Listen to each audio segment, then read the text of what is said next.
teman-teman, perkenalkan nama aku Lasri, aku salah satu mahasiswi dari jurusan Komunikasi Penyiaran Islam UIN Imam Bonjol Padang. Oke teman-teman, pada kesempatan ini aku mau buat video yang akan jelasin ke kalian tentang atraksi interpersonal dan faktor-faktor yang mempengaruhi seseorang untuk melakukan atraksi interpersonal. Sebelum aku nerangin nih guys, kalian jangan lupa untuk subscribe dan like video ini. Sebenarnya atraksi interpersonal ini merupakan bagian dari komunikasi guys. Yang sama-sama kita ketahui ya, komunikasi itu adalah proses penyampaian pesan dari seseorang kepada orang lain, dari komunikator kepada komunikan gitu. Dan atraksi interpersonal ini pengertiannya menurut salah satu ahli itu namanya Dan Sibarlot. Dia mengatakan bahwa mengetahui garis-garis atraksi dan penginderaan dalam sistem sosial, artinya mampu meramalkan dari mana pesan akan muncul, kepada siapa pesan itu akan mengalir, dan lebih-lebih lagi bagaimana pesan akan diterima. Artinya gini, semakin tertarik kita kepada seseorang, semakin suka kita kepada seseorang, maka akan lebih besar kecenderungan kita untuk berkomunikasi dengan dia gitu. Kesukaan dan sikap positif kita ini loh yang dinamakan dengan atraksi interpersonal gitu.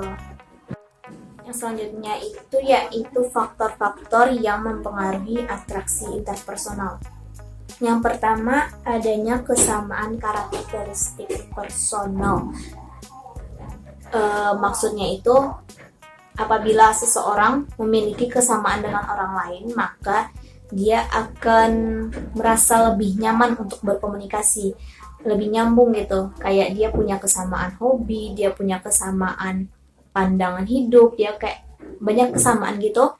Jadi dia tuh merasa kayak ada temen buat komunikasi. Ini anaknya nyambung nih, ini anaknya sama nih kayak gue. Kedua yaitu adanya tekanan emosional.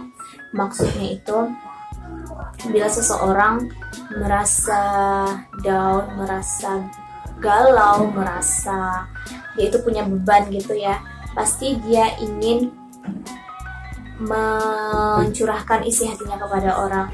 Kayak dia butuh tempat curhat, dia butuh kehadiran orang lain gitu untuk menghilangkan. Faktor yang ketiga yaitu harga diri yang rendah. Maksudnya ini guys, orang yang rendah hati cenderung lebih cepat menyukai gitu, lebih cepat untuk mencintai orang lain gitu kan. Emangnya sih orang yang lebih simpatiknya gitu, dia lebih gampang menaruh hati, menaruh hati. Oke, faktor yang keempat yaitu isolasi sosial. Isolasi sosial adalah pengalaman yang tidak enak. Jadi sesuai dengan penjelasan Gen Loss Theory, pertama perilaku yang menyenangkan dari orang lain akan berdampak positif pada diri kita.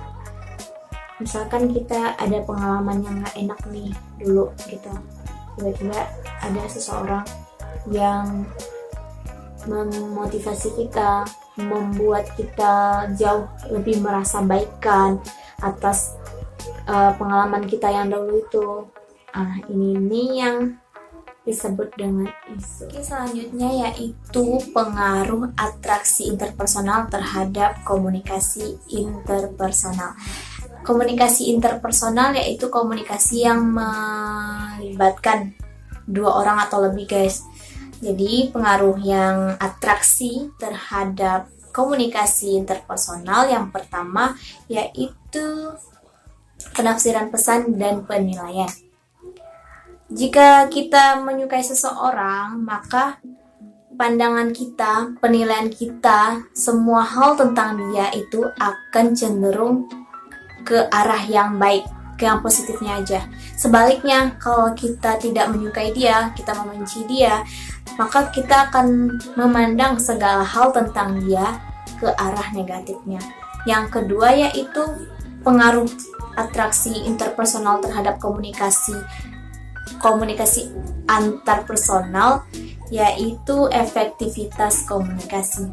Komunikasi interpersonal dikatakan efektif bila komunikan dapat menerima penyampaian pesan dari komunikator dengan baik, dengan senang, dengan menyukai gitu komunikasi yang disampaikan oleh komunikan tersebut.